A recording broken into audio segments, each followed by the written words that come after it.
So let me just do a short preface. I promised to get to M. Night and Knock, and I will just have to confess, where I live in the US is insanely cold.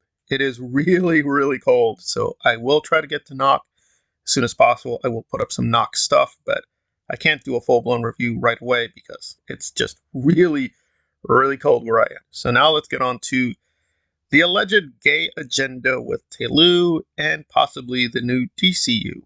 So we're going to look at Geeks and Gamers and Nerdrotics, who I think have been very consistently very right-wing voices. So what exactly do Geeks and Gamers and Nerdrotics have a problem with? Well, with TLOU, I don't see much of an issue, but with the new DCU, I would grant there is some reason to be suspicious.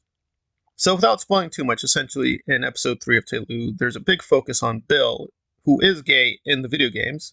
So there's nothing, quote, wrong canonically, but they expanded on the backstory, and Jeremy from Geeks and Gamers is going to deny it is review bombing, while admitting it is kind of review bombing. Backlash, but not the extent of it. However, with over 50% of reviewers rating the episode a perfect 10 at the time of the writing, so positive review bombing. Can we just call that positive review bombing?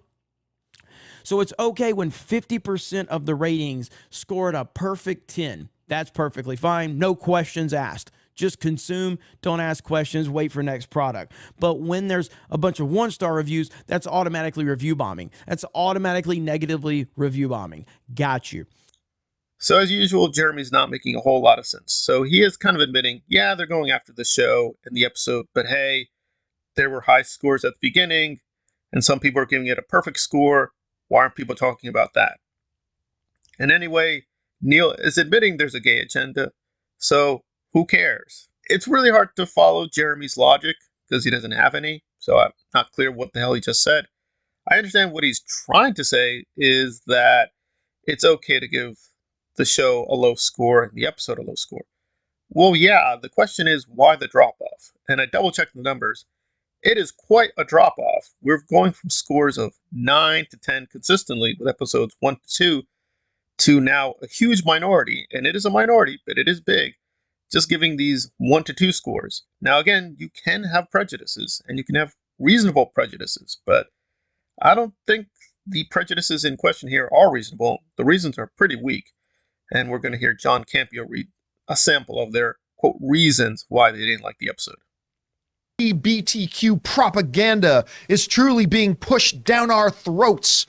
Sounds like he wants something down his throat. Anyway, seriously. Shots fired. It's Shots not fired. as if half of mankind is gay. I bet not even 1% of humanity is gay. Actually, scientifically, that's completely wrong. But hey, scientific facts have never really mattered to these people. So why are these minorities forcing the rest of us to endure this unnatural act? I don't understand it. I bet there's a lot you don't understand. Well, yeah, it just seems the complaint is they just featured homosexuality too much. Bad episode. Well, if it damaged the story, they'd have a point. And the only thing they said that seemed reasonable was, well, they're portraying the environment as too benign. It's too much of a utopia. I don't see that in the episode. They still had shooting back and forth. I mean, Bill is still pretty paranoid. He's ready to shoot Tess, and Joel brought a gun to the dinner table. So I don't see that it was all happy, nice, fun time. But yes, the story is not in TLOU 1. They're expanding on some details. They also did deviate a little bit from the video game in ways that I think you could legitimately not like. But those weren't the main reasons given. And those aren't the main reasons why people are giving low scores. But then we get to the new DCU and the way James Gunn is keeping people and reorganizing the storylines, and it does feel a little bit more problematic. So long story short, Henry Cavill will no longer be Superman. They've made that crystal clear. No more Henry Superman. They're going to cast a new Superman. Okay, maybe, maybe not. But then with some other people like The Flash or Amber Heard, James is saying, we're going to keep them for a little bit while longer, and we may be keeping some other Snyder people. The question is there consistency? Of tweets, I can't be changing my plans all the time because an actor says something that I don't agree with. That moves directly into The Flash, a fantastic movie that I really love that resets the entire DC universe. Aside from Ezra Miller being the most protected actor in Hollywood for obvious reasons, Gay! I think we found another reason why they aren't going to can this movie. It is important for them to reboot and move past all these lame ducks that they're going to have to pretend to talk up for the next year. And the over $200 million price tag. Then to move into Blue Beetle, a fantastic film. Not really sure if this one's going to move the needle any more than Shazam will. And then into Aquaman 2. Starring someone who left a number.